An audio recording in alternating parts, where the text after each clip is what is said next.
Hello everyone, Keegan here. I have a couple of updates to announce before we get into our episode today, and it's going to be a very interesting one, so please stick around for it. Our first announcement is that we have a merch store. This has already been announced on our social media pages, such as Instagram and TikTok. But if you're not in our social media, then this might be the first time you're hearing it. We do have a merch store. We have some really nice stickers and some t-shirts and a sweatshirt design, so make sure to check that out. The website URL is going to be historyfromhorseback.printful.me, or you can just find it through the links on our various social media accounts. Our second announcement is that in the start of May, so 2 days after this episode comes out, we are going to be launching a Patreon. We've had a couple of people ask us if there are ways that they can help support the show, and so we wanted to provide a way for people to do that. So if you're not familiar with Patreon, it is basically a website that allows for people to pay a certain amount a month, and there are different kind of levels of what you can pay. So the lowest one for us is going to be $5 a month. So, the amount of money that you might spend on a coffee, you can spend that just once a month. And in return, you're going to be getting some exclusive content. So that's going to include things like bonus episodes that are kind of similar to the news episode that we did back kind of in the beginning of the podcast, and bonus episodes that involve us rating or reviewing different media that have horses in them. So the first bonus episode that is going to be available in May, when the Patreon is launched, is going to be us reviewing the 2020 version of Black Beauty, and we had a lot of fun doing that. So definitely check that out if you're interested in a laugh. We also plan to do things like exclusive live streams available only to our patrons in the future. So feel free to check that out for all of the perks that you can get at the same time as helping support us and keep this podcast going. You'll be able to find the link to the Patreon again on our various social media accounts such as Instagram, Facebook, and TikTok. And I will also be including a link to the Patreon in this episode's show notes, as well as our future episode show notes. And one last little note that I want to make regarding this episode is that we had a lot of fun and we really enjoyed interviewing our guest today. However, the Zoom recording did not really seem to be fond of our guest. Her sound quality sounded okay in the Zoom call, but in the audio recording afterwards, it was a little bit muffled. So I do apologize for the audio quality not being at the same level it normally is. There's not much any of us can do about it. And honestly, the content of this episode and what she had to say was so interesting that hopefully you'll forgive us for that. All right, let's get to the episode without further ado. And again, I just want to thank everyone for listening and for supporting us so far.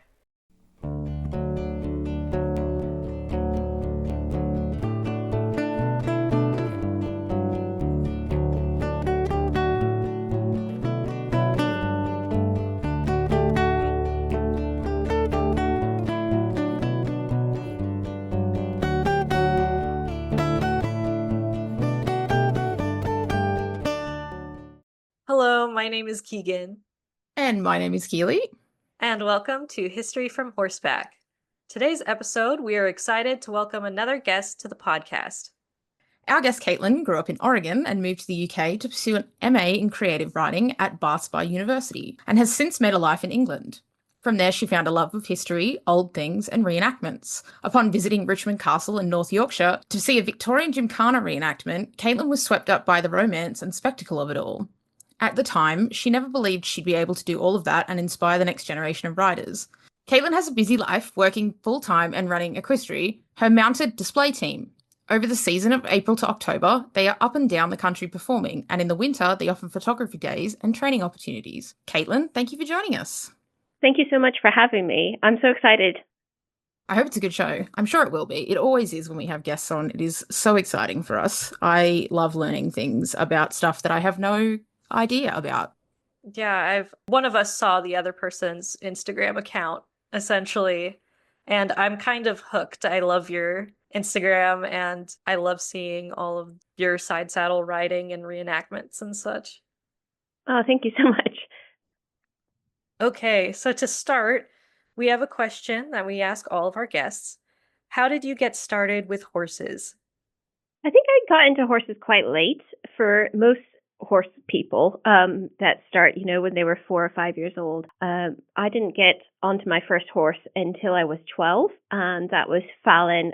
He was a Polish Arab, and he was also 12. And I think, no offense to my current horse, but Fallon was my heart horse. He taught me so much, and I remember that I could just jump on him bareback with a head collar and ride around, and he gave me so much confidence. And I miss him, but when I came over to the UK to study, he died while I was flying. So there's always kind of that transition. When I came over here, it was kind of what I thought would be the end of horses for me.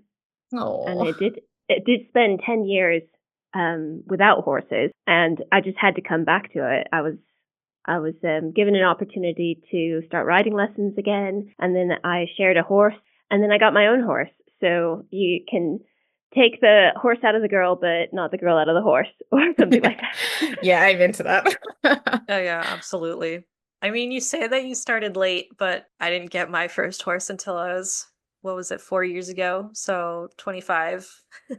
Yeah, and I didn't start lessons like properly. Like I did trail rides growing up and whatnot, but my parents had zero interest in supporting that dream. So I didn't start lessons till like 3 years ago, I think it was now. And, pottering through them now and having a great time, but still in that like dream space of like maybe one day I'll get to own a horse or something like that. But and I'm 29 this year, so pushing the boundaries on that one. But yeah, it's funny how you grow up as a kid who's obsessed with it, and there's like nothing that can take your mind off it. It's like once you become an adult with your own money, you're like, hang on, I can just do this. I can just get back into this myself. It's great. Exactly, yeah. Yeah. And one of the things that I always wanted to do that I never got to as a kid, because my mom was scared, was jumping. And one of the things Oh, that I always wanted to do was do that cross country, those solid fences. And they're still terrifying to me. But there's just something so gratifying of being able to do that now because I'm an adult and I get to make my own choices. yes. Yeah. It's incredible stuff. I was just telling Keely the other day, I've gotten like addicted to just watching cross country videos, especially the like GoPro ones where you're Oh, kind of yeah. seeing from POV. And I'm like, oh, I love imagining that I'm the one doing that, but like I get scared when the horse just starts cantering in a field, and I'm like, I like to pretend that's me, but that's not me right now, at least. I think, you can do those, like the stationary bicycles with a screen that Mm. pretends like you're actually out doing some mountain biking or whatever. Maybe they need to have one with a mechanical horse Yeah. that you could just Yeah. have in the house. I've seen the jockey ones, so surely they could do it. There's Oh, no for way they sure. can't. It takes the risk out of it because it is scary. And Oh when you're yeah. my age, you just think, oh, if I fall off now at this speed, I could die. Yeah. Mm. And it's no joke because like, the 3 day events and all the and whatnot that come up like badminton and Kentucky and whatnot, like there are big wrecks at those. There was heaps of wrecks at Kentucky last year. It's like Yeah. it's not for the faint of heart. No, definitely. And if you go in half-hearted and you don't clear it, you better off just throwing your heart over first, as they say, and being fearless. Yeah, absolutely. Absolutely. So how and why did you start writing Side Saddle? Was that from historical reenactment? Like did they come at the same time or was that later or before? So it was actually much later. So I saw the Gymkhana in 2009, and it wasn't until I kind of gained my confidence back riding horses that I was thinking, actually, there's an opportunity for me here to learn side saddle. And in Yorkshire, where I am based, There are a couple of riding schools that teach side saddle, and that has given me the opportunity to try side saddle with a school horse, and that was great. I didn't have to hire my own saddle, and I didn't have to have my own horse until I kind of wanted to get into it seriously.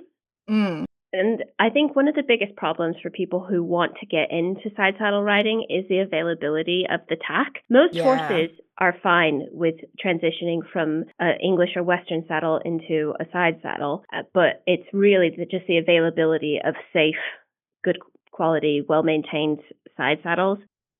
As an off-topic question, just as well, on top of that, are side saddles usually more expensive, or are they sort of, the same as any other?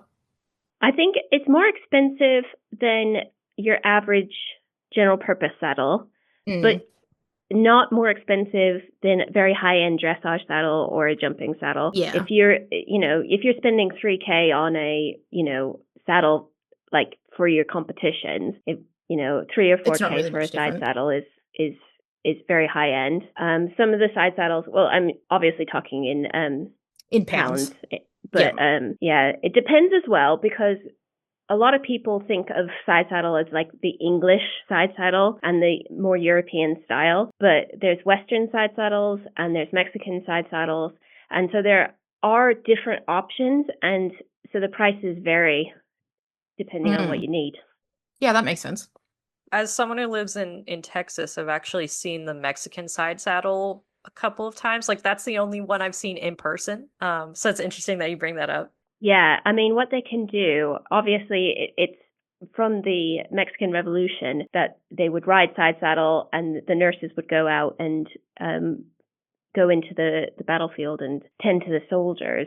But also there's this escaramuza as a sport, which is incredible to participate in and incredible to watch. And I had the honor of being asked to do that in LA for the Charros International. And it was just an amazing experience. And I think it's opened my eyes about just how relevant side saddle still is in other parts of the world. So I met delegates from Japan and Chile and all over the world. And I was thinking, this has just opened my eyes to how many cultures have participated in this discipline. Yeah, that's crazy. I didn't even know that. That's so cool. Sorry for just another follow-up question. Are side saddles like difficult to obtain? Are they relatively like rare? So for the English side saddle, a lot of them are antiques. So they're over 100 years old. And so if they have been well maintained and they're safe to ride in, you can find them. But the difficulty is getting one to fit your horse and yourself.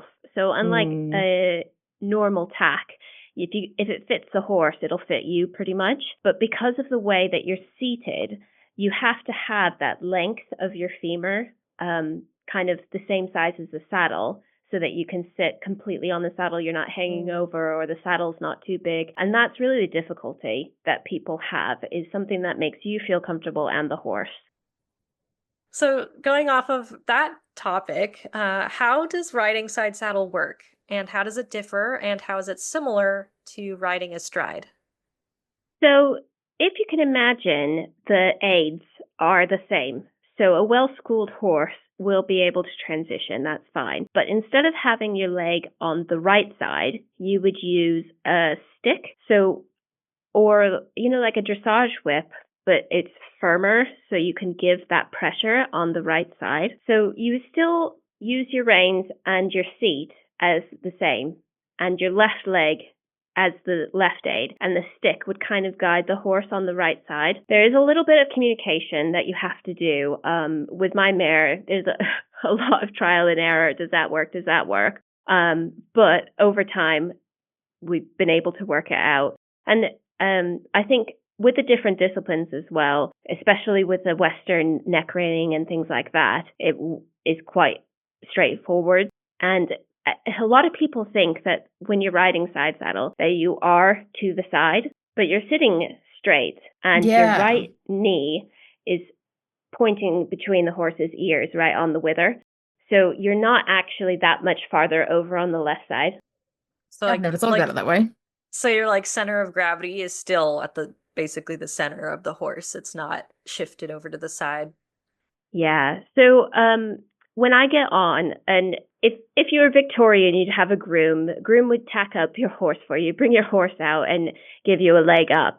And so you'd mount sideways and then put your leg over the fixed head, which is that top pommel. And as I don't have a groom and I'm not a Victorian with staff, I use a tall mounting block or even a step ladder if I'm out, and get on as you would mount a normal saddle. So you'd swing your right leg over, and then once you're sitting very straight on the saddle with your sit bones equivalent, then I move my right leg over, and my sit bones don't change, so I am still straight. And it just helps me make sure that I'm facing the right direction and my weight is evenly distributed.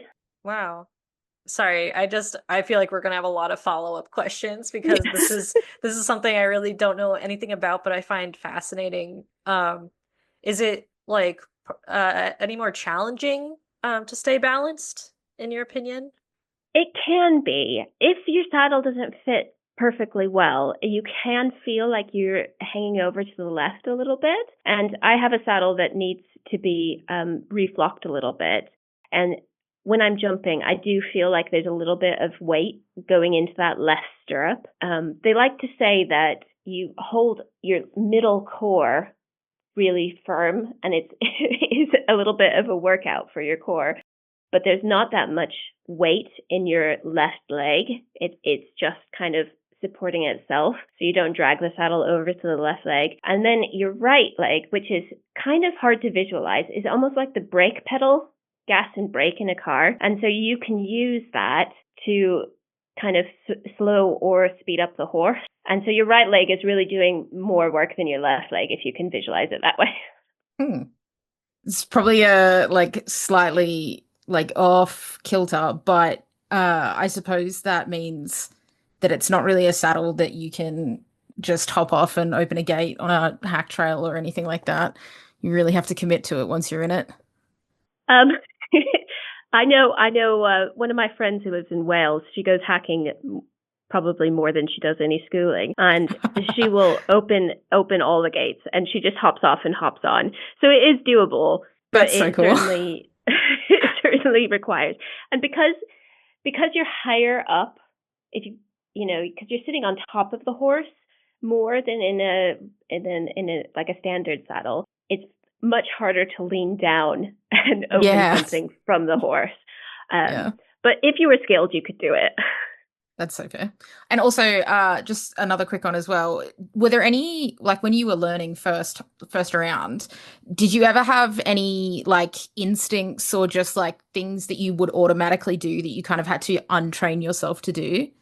That's a really good question. One of the main parts about riding in the English side saddle is that your emergency grip is bringing your knees together. So your left toe pushes against the stirrup, which brings your left knee into the leaping head, and your right knee pushes against the fixed pommel. So you're pushing together with your knees, and that's going to give you that stability. And a lot of the women that I have had lessons from actually prefer to ride a difficult horse in the side saddle because it's harder for that horse to get you off. And you can imagine once you're gripping there, it can twist and it can turn and it can buck, and you're going to still be attached to the saddle. Yeah. So I think it depends. Some people find it like Marmite. They get on and they do not feel safe. Yes. And other people get on and they're like, oh, I thought this was hard. Yeah. Interesting. Yeah. That makes a lot of sense.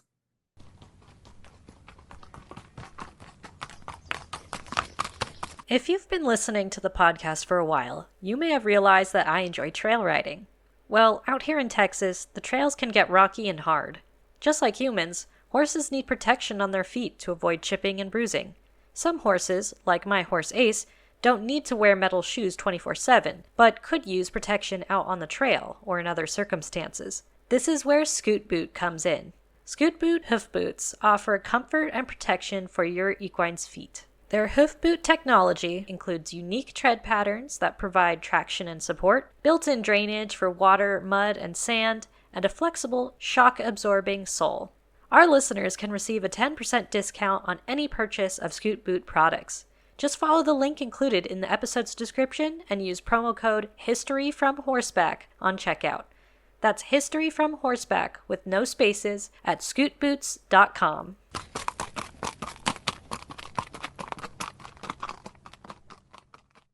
So, can you give us a bit of a history on the practice of riding side saddle and just, how it came to be and why we still need it today? Yeah, so this is kind of a very fast roundup of women riding side saddle. And I just want to preface this by saying that women always also rode astride with a leg on either side. So not everybody who was a woman would be riding sideways. So it started out that women would ride behind the male rider on a pad, and that was called pillion. And they would actually have both of their legs to the side of the horse. And you still see this in Spanish festivals and things like that. Mm. And then eventually that moved into the woman riding the horse solo, but still to the side. And they had a plank, which they call a planchette, that they put their feet on to make it a little bit more comfortable for longer journeys. But because they were sitting completely sideways, they didn't really have the best angle to steer their own horse, so they were generally led. Then they had the great idea of hooking their right leg over the pommel and being able to face forwards. And then all of a sudden, they were empowered to steer their own horse, and they could speed up if they wanted to, and it's a much more stable riding position. If you've ever tried, just sitting on a horse to the side, you're going to come off. They go fast. So it's much more stable to be facing forwards. And then eventually the saddles changed to enable women to, ride at speed. And then they invented the leaping head. And that was a safety feature to give the woman a little bit more stability when they were jumping. And it is still a class thing, I think, even today, where you've got to have, in order to compete or, go hunting, you've got to have the money to support all those activities. Mm. The habits are expensive to either buy or to have made. Yeah. You've got all of this etiquette that, if you're showing, you have to look a certain way, your habit has to sit a certain way. And it can be, from an outside perspective, almost impossible to get involved. And so one of the things that I am really passionate about is being able to involve people who wouldn't necessarily show, who wouldn't necessarily want to go show jumping, but want to be involved in some way.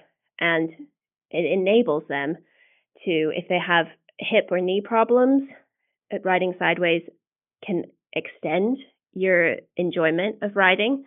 Mm. And it can also enable you to do all of the things that astride riders do. So I've done cross country, I've done barrel racing, I've done the show jumping, dressage, and I feel like there's so much potential because of the reenactments. I do tend to do a lot of stuff with swords as well. That's very cool. I've never felt like I've been limited because I've been riding in a side saddle. That's so cool. Do you ever get say, you're out doing side saddle things and whatnot. Have you ever gotten questions from the general public or anything like that from just people who are curious or who have been oh wow, I haven't seen this before or something like that? Oh yeah, all the time. I don't think I've ever gone somewhere and just been stealth mode. Yeah, I didn't think so. Yeah. One of the hard things about going out and competing is, so you stand out quite a lot, but then everybody will say, "Oh, you're so brave," or "I wouldn't do that," or "You must be crazy," and then it gets in your head a little bit, and you're like, "Am I crazy? Should I be doing this?"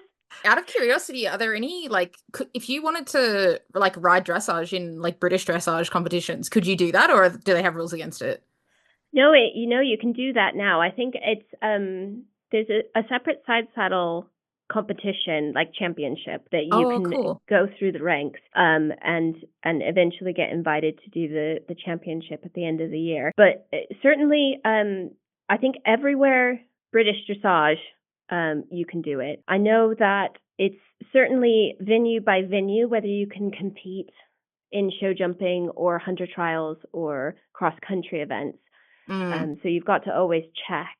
This is a side topic, but a little bit of a pet project of mine is to find out why side saddle riders are excluded from doing British eventing and British show jumping. Yeah, that's a really good question, because it's I suppose it's when people think of side saddle, they're thinking of, that really refined sort of look to it. So their minds immediately would go to dressage.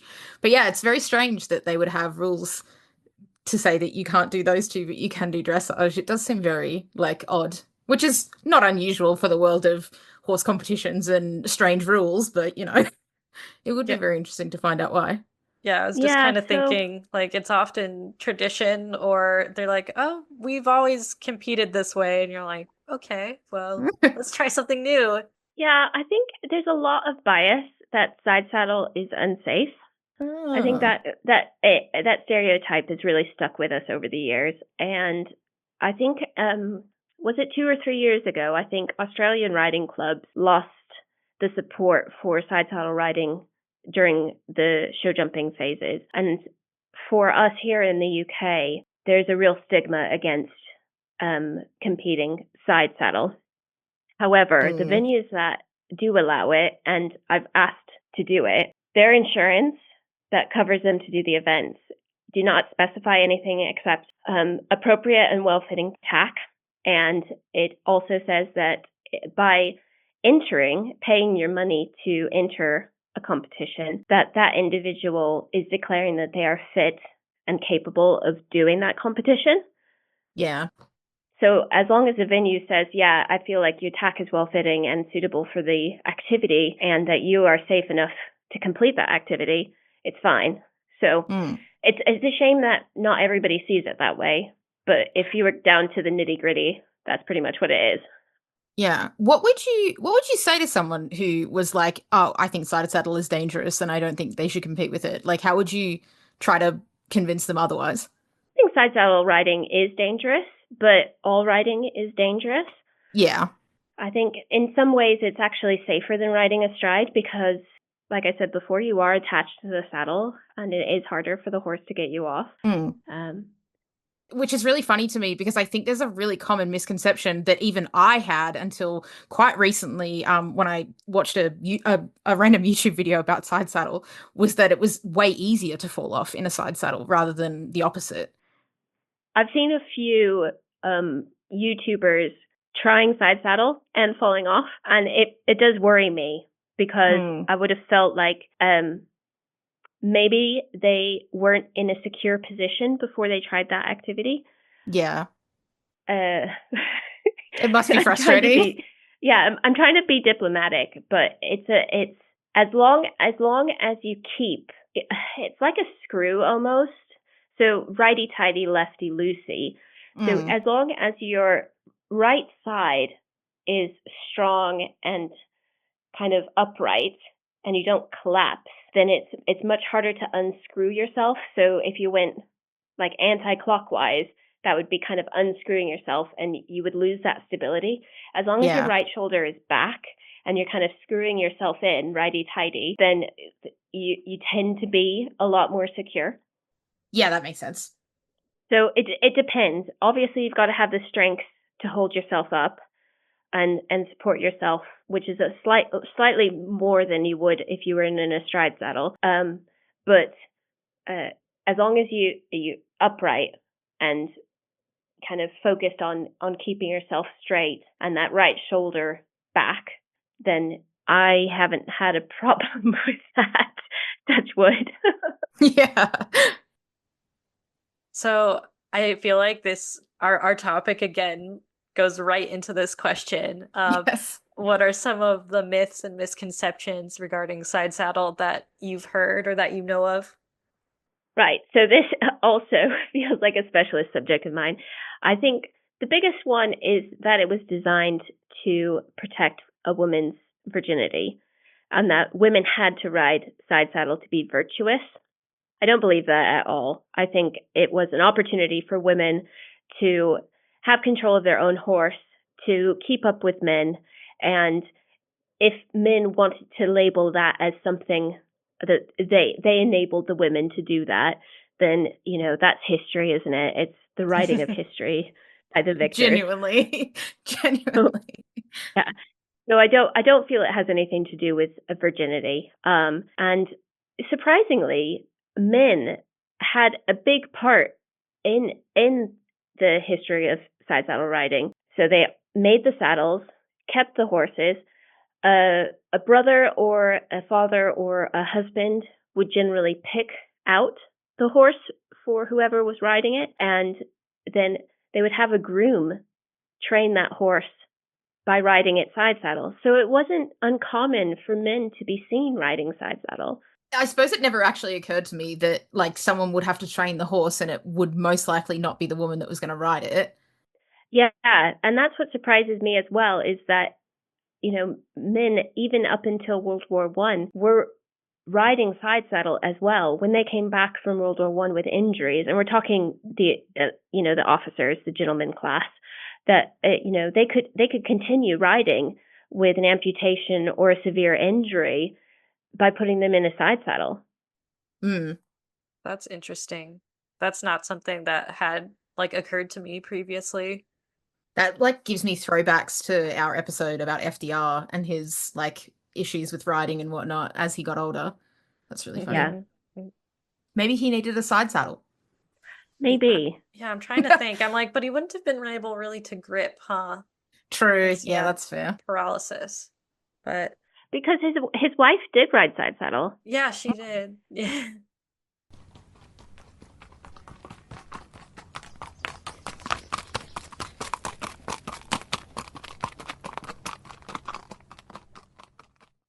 What is your favorite thing about riding side saddle? I think I love how it connects me to really adventurous women. So there's women throughout history who have been kind of ignored. And by looking into the artwork of the portraits of women who rode side saddle and kind of getting under the skin of it a little bit, I've learned about women who would follow their military husbands to Africa or to India, and they would teach horses to go sideways. They would help all of the other ladies ride side saddle. They played polo. They did skills at arms. They were, racing the men in the hunt field. And these are women that haven't really had much written about them in history. And I just feel like it's so nice to read about and learn about women who were not afraid to do these wonderful things, these adventurous things. And this is how I feel that side saddle was not holding women back. It was enabling them to still go out there and do these amazing things.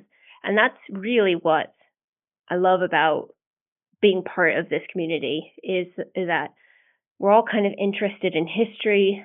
We're all interested in horsemanship. We're all interested in maybe the costuming or the the skills, and it really brings this community together, which is phenomenal. Do you ever get younger sort of women or young men in their teens or early 20s looking to get started, or who have a super interest in it, or is the age demographic a bit older? I think we do struggle to have kids riding side saddle, or particularly the older children whose interest in horses. So we do have a wonderful junior side saddle riding community, but it is in decline, and it is a worry. Do you have any ideas about why that could be, or is it just not enough funding and support or other things? I think that if your parents are into riding, and if your parents have access to a pony or a side saddle to either hire or buy, then you can try it out. But if your parents aren't horsey, there's pretty much no chance for you to have an Yeah. opportunity. And also seeing other kids doing it. I mean, you get a lot of like pony clubs, and those are really thriving, but none of the side saddle riders can participate in those pony club things.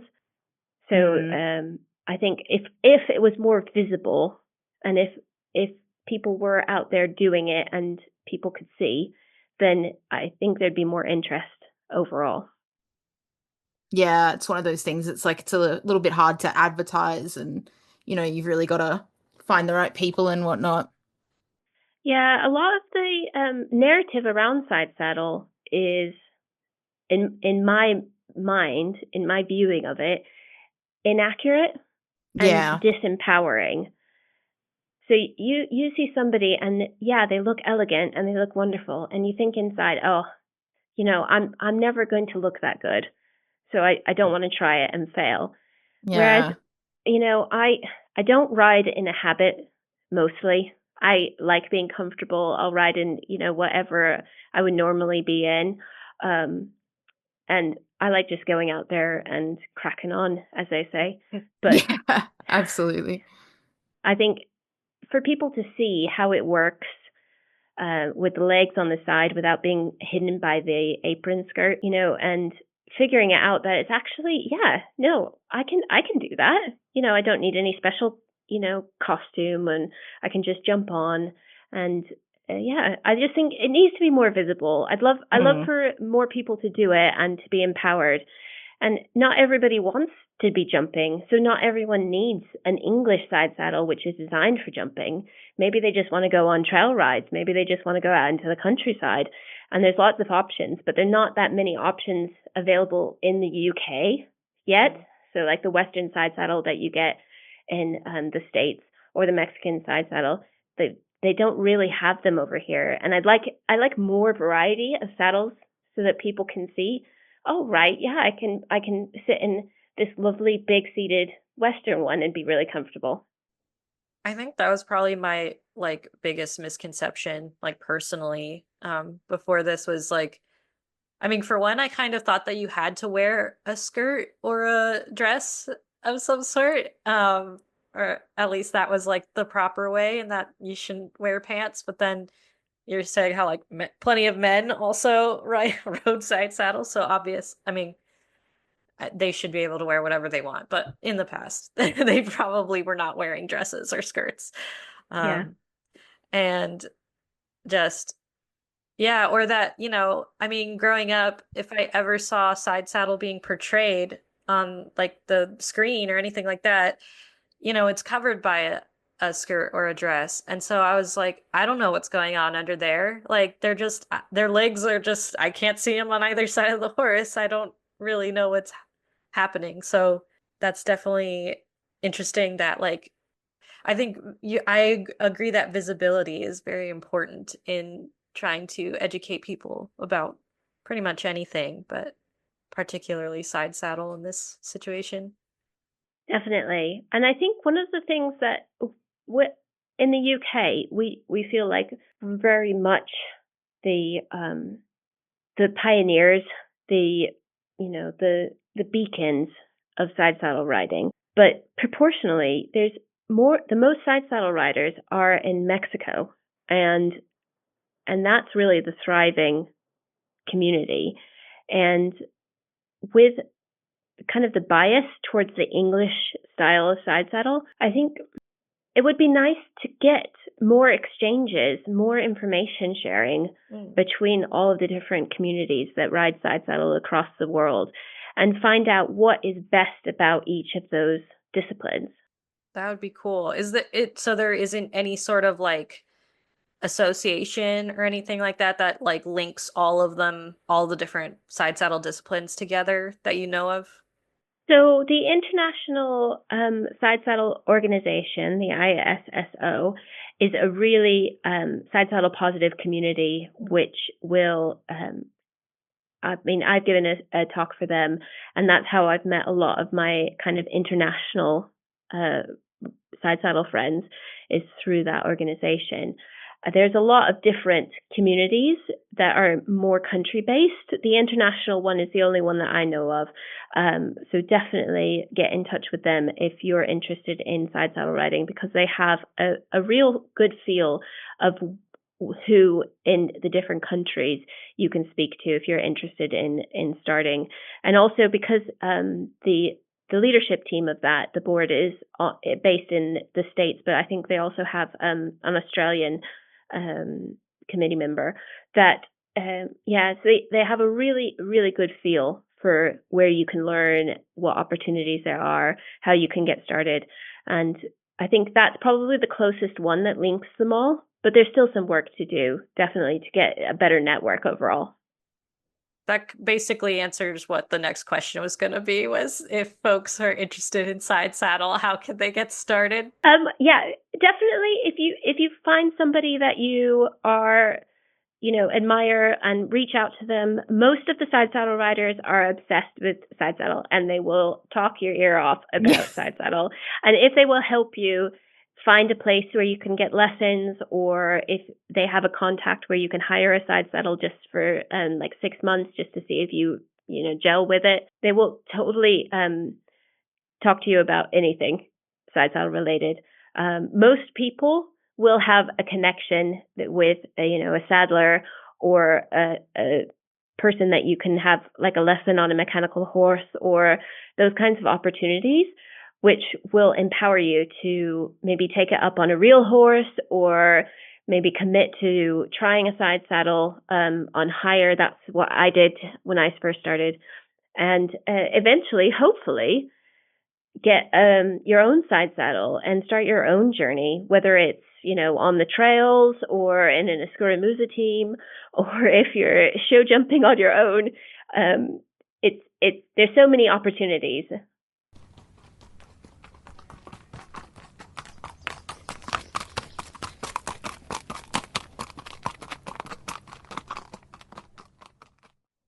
Just a follow-up as well. As far as the reenactment stuff goes, is that sort of the same sort of thing to get into? Are they totally different situations where it's more about the reenactment and less about, what's going on? Or do they work pretty hand in hand with each other?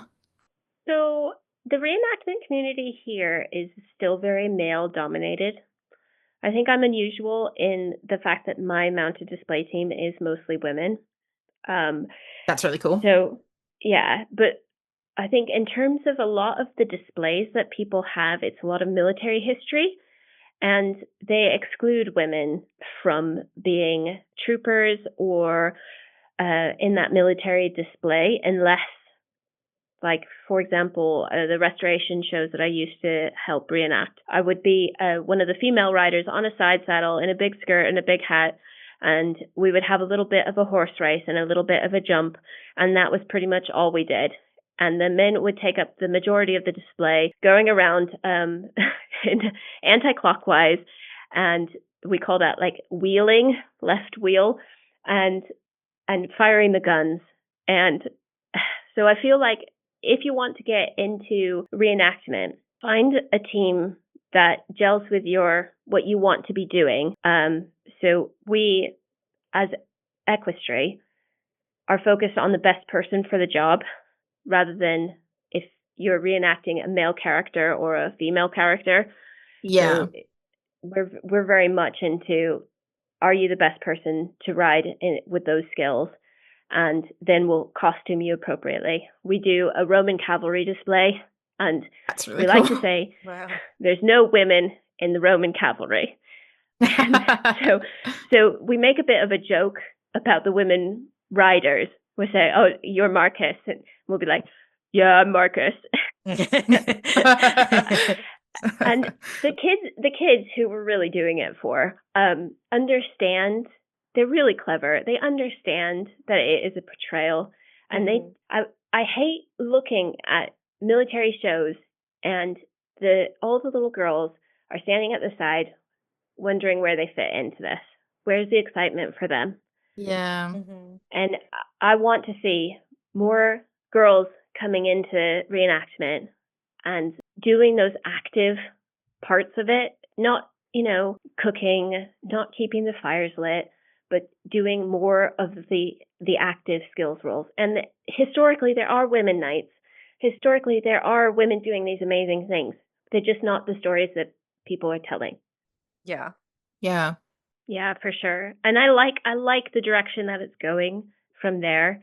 And I think although there is a lot more work to do, I think, having role models and seeing people of different races, different genders doing those things is a real inspiration. And that's something that I'd like to do more of in whatever capacity that I can do it.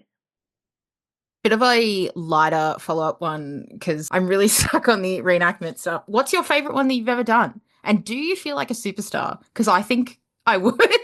I feel like this is really cool. And I would feel really awesome while doing it.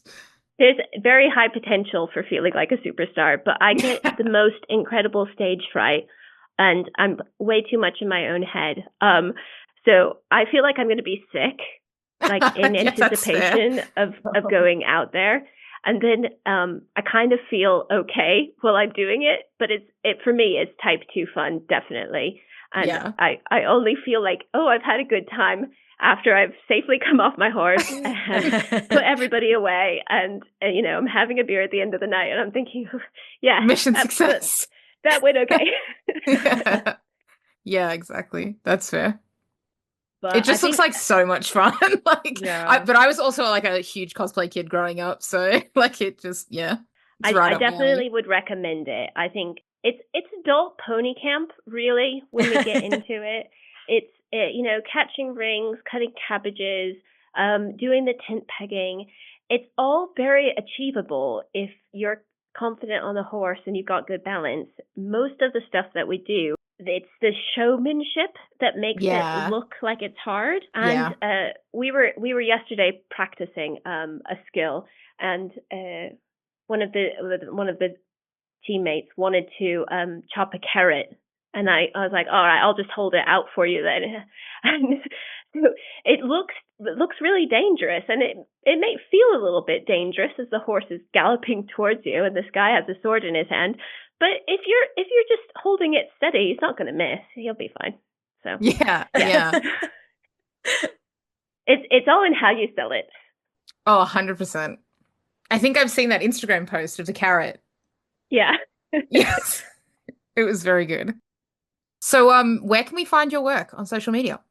So I'm Side Saddle Kaitlyn on Facebook, Instagram, and TikTok. And you can also follow the display team on Equistry and Equistry Live on all of those. So hope to see you there. And if you have any questions, just give me a shout. I'd love to talk to you. I really hope people do, because I would love to see. I have an intense need to go look for a place to do this in Australia. I know. I'm like, can I join Equistry and just a Zoom call in? I don't know. Yeah, we'll do it. We'll do a correspondence training camp. Yeah, there we go. Oh, that's what I was gonna say. Yeah, I think it's because it reminds me. I'm really, really into like Portuguese working equitation, and I think your comment about the showmanship, I think that's why I love working equitation. Like, and I'm a sucker for Lusitanos too. Like, they are my absolute dream breed. I would love to get one. I hope when I move back to Germany one day I have a chance to buy one. I would cry, but I so desperately want to go and watch it, and I think that showmanship factor, a part of it, that makes them look so comfortable and so like slick with what they do, 100% makes the experience. And I've only seen videos of it. Like, I've never seen it in person, so I can only imagine what it's like. Yeah, I mean, that would be incredible to see live. I have tried it in very slow version, and it brings together all of the horsemanship skills, really. Yeah. Well, thank you so much, Kaitlyn, for taking the time to talk with us today and share about Side Saddle and a little bit about reenactment. Well, thank you so much for having me. I've enjoyed it so much.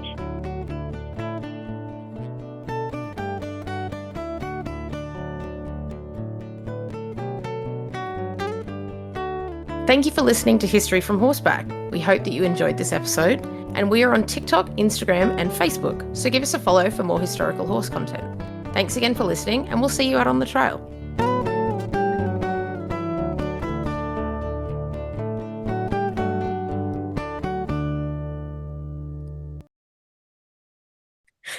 And of course, as is tradition, I gave Keely the like long introduction statement. Oh my God, you did! Oh, oh, okay. Is that okay? Like we can always Yes. switch. No, it's okay. I'll just have to remember to slow myself down so I don't stumble over myself. It's Okay, I'm okay. good. It'll be fine.